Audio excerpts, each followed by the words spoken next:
Mana tanda-tanda kalau kita sombong nang Allah?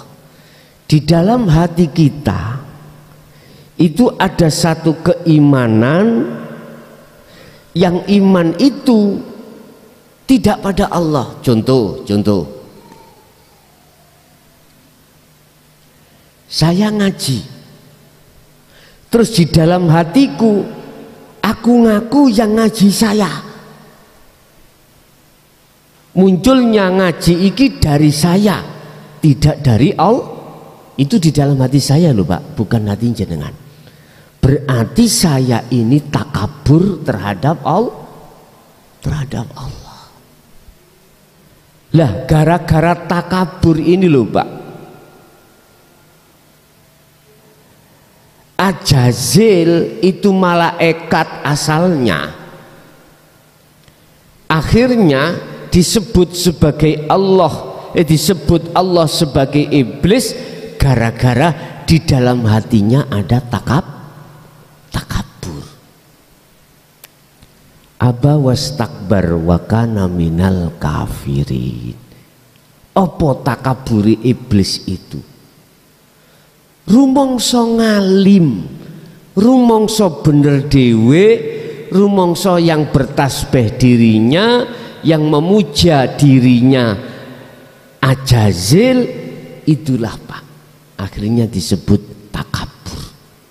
Dengan proses secara syariat Gusti Allah menciptakan manusia yang disebut Adam, terus si iblis Ajazil iki disuruh Allah untuk sujud terhadap apa perintah Allah, nggak mau.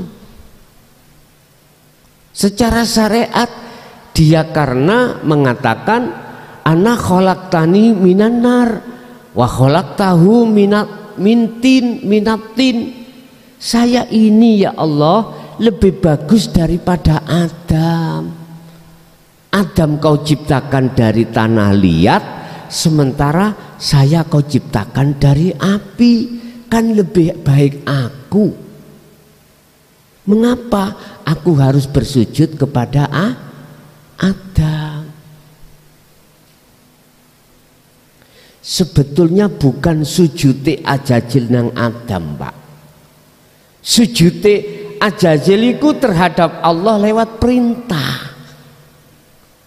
Sesungguhnya bukan sampai sing nyembah Ka'bah watu, itu bukan. Jenengan iki nyembah sing merentahne sampean, yaitu Allah. Empun keliru lho sampean. Gara-gara ati sampean iku nyono duwe iman nyembah kiblat niku, ya niki persoalane akhirnya jenengan ini fanatik dengan kesyariatan sampean.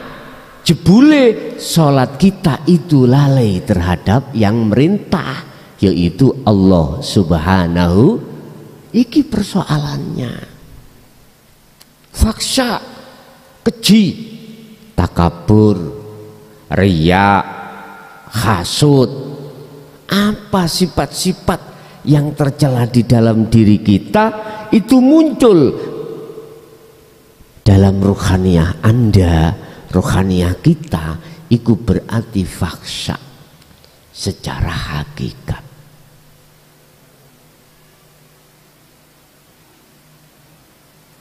Wa antaqulu 'alallahi ma la ta'lamun.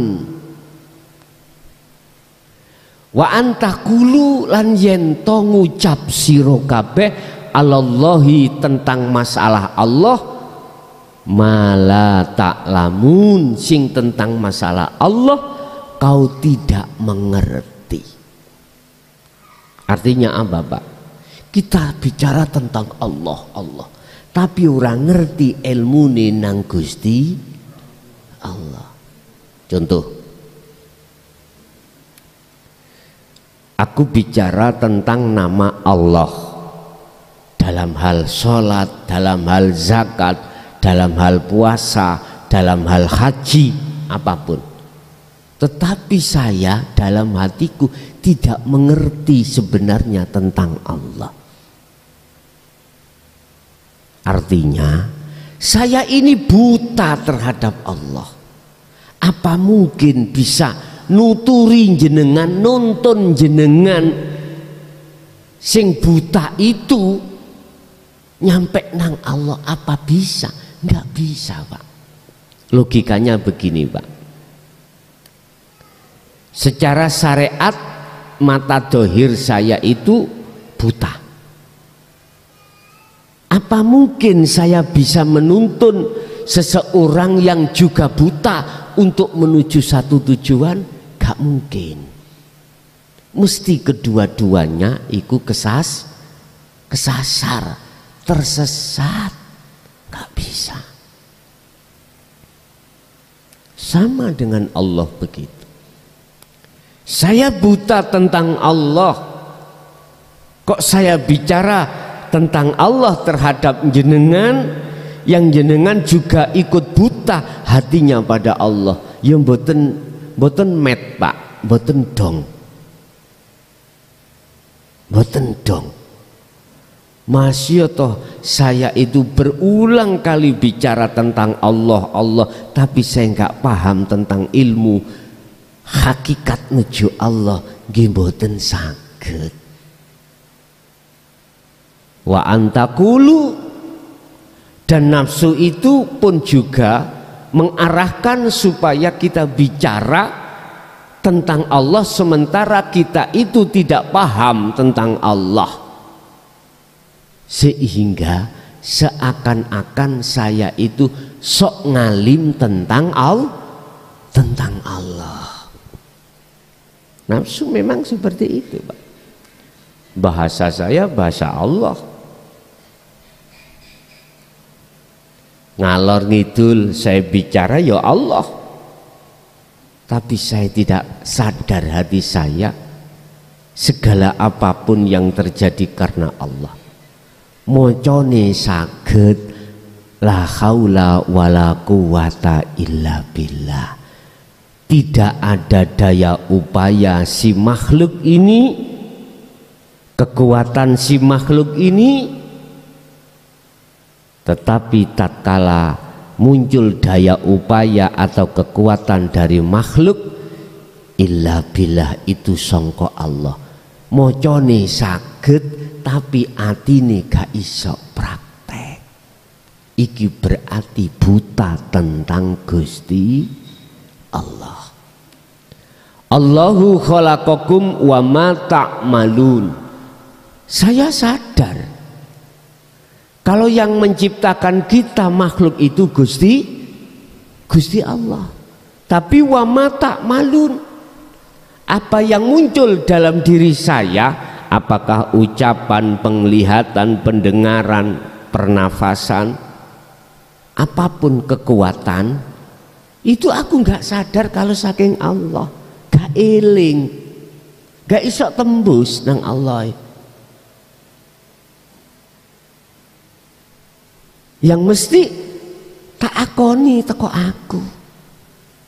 Loh ini loh Pak, yang dimaksud adalah mala ta'lamu. Gak paham, gak ngerti kalau iku sangka Allah. Ngerti-ngerti nih sangka aku dewe.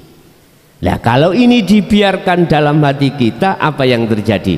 Pengakuan diri kita yang melakukan.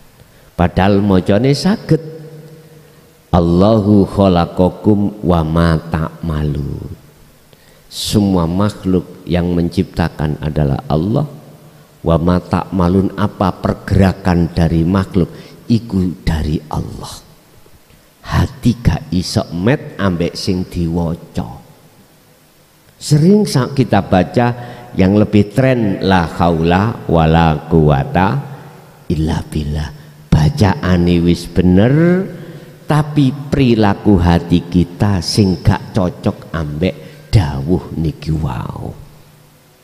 Pun sadaro setiap saat dan waktu namanya nafsu itu mengajak hati kita untuk berbuat jahat pada Allah atau melalaikan Allah. Akhirnya nggak ada kesadaran kalau semua itu songko Allah. Solusinya bagaimana? Amriye supaya kita tidak mudah diseret sifat basariyah untuk menuju ke nafsu, biar ruh ini keseret sifat basiroh untuk ingat pada Allah. Ini juga diterangkan dalam surah Al-Baqarah ayat 152. Allah katakan, fadhkuruni adzkurkum washkuruli wala takfurun. Ilingo sira kabeh menyang aku, kata Allah. Berarti harus ada satu kesadaran dalam diri kita, sesungguhnya apa yang muncul dan timbul yang koyoke dari kita itu sebetulnya dari Allah.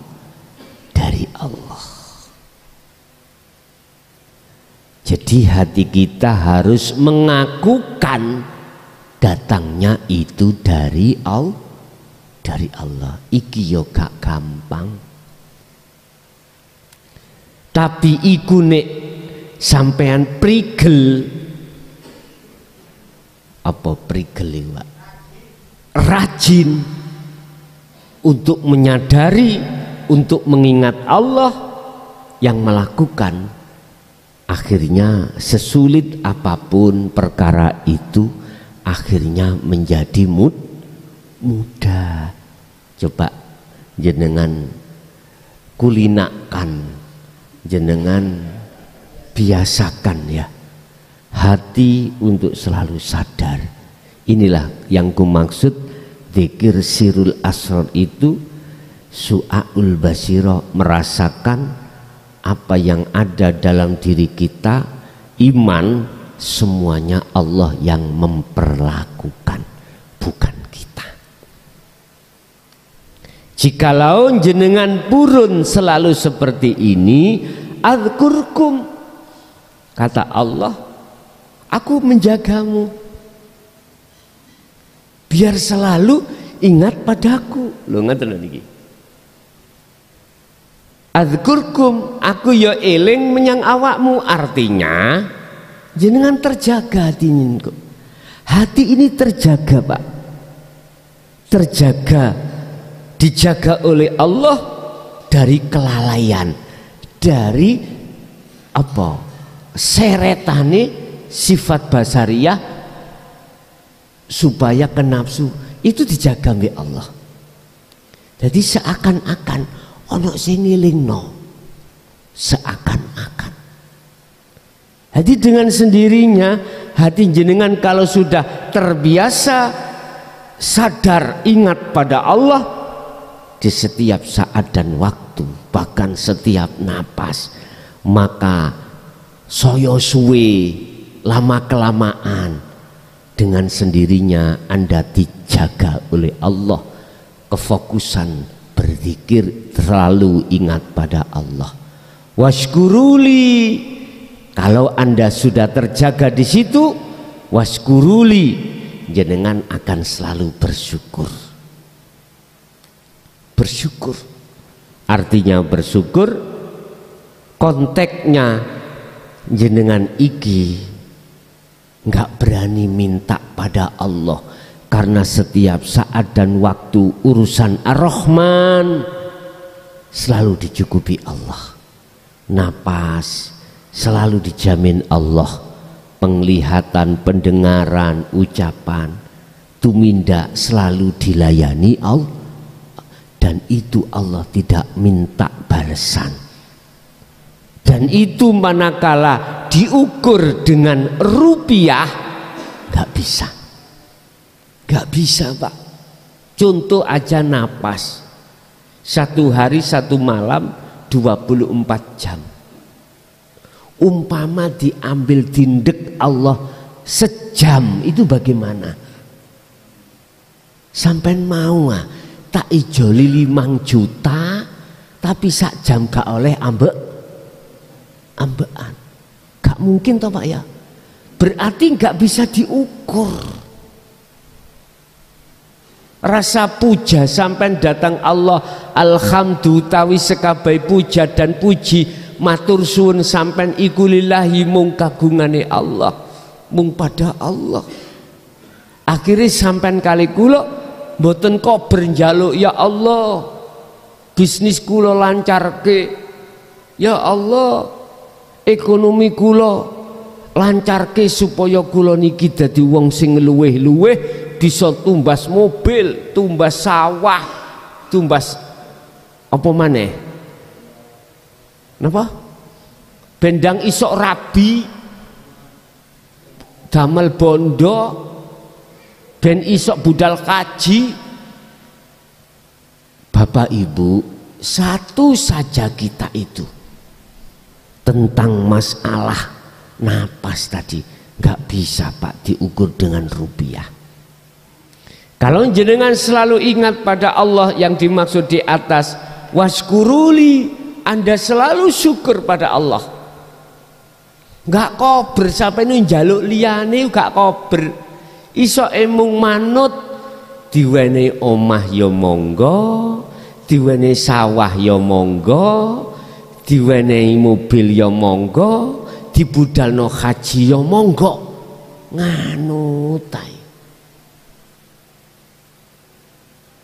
Selalu sibuk hati sampai iku mengingat Allah. Wala takfurun, jangan ingkar. Jangan ingkar itu artinya kita jangan mendustakan pada Allah. Apa? Mendustakan. Contoh mendustakan itu seperti ini, Pak. Sopo sing ngaji mang cak son, ati sampean iman sing ngaji cak son, iki berarti jenengan berdusta dateng Gusti Allah.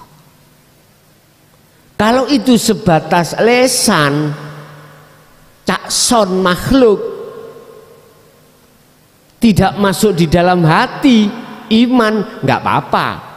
Hati sampean, iman sampean tetap mengatakan sing aweh ngaji iku Gusti Allah. Ya urip iki sebab tanpa hidup dalam diri saya nggak akan mungkin cak son iku mang isok ngomong. Saged dipaham Pak Bugi? Lah boleh dohir ngomong syariate tapi batinmu kudu hakikate. Dohir boleh sampean mengatakan makhluke tapi hati sampean iman sampean hanya pada Allah. Wis iki carane bagaimana jenengan ini tidak mudah hati keseret oleh sifat basariyah untuk melalaikan Allah. Berarti kita harus wadhkuruni askurkum. Nek jenengan iki selalu harus ingat, harus berzikir, harus sadar, harus eling bahwasanya semua apa yang terjadi baik di dalam diri kita atau di luar diri kita yang berafal sing duweni laku iku sesungguhnya Allah Subhanahu wa ta'ala. Cukup di dalam hati aja iman yang harus jenengan katakan seperti itu. Yang kedua, manakala munculnya ingat, selalu ingat, mudah hati sampai pada Allah yang berafal, itu didorong hati sampai zikir khafi, zikir sir, yaitu melebu metu nafas hati mengucap Allahu Allah atau hanya Allah nggak apa-apa. Sing penting di hati jenengan ada rasa iman, kesadaran kalau yang memperlakukan semua itu adalah Allah. Bapak Ibu hadirin, kesimpulannya kita sebagai manusia ruhaniyah kita setiap saat dan waktu aktivitas apapun, ingatlah nafsu selalu mengintai jenengan supaya lalai pada Allah.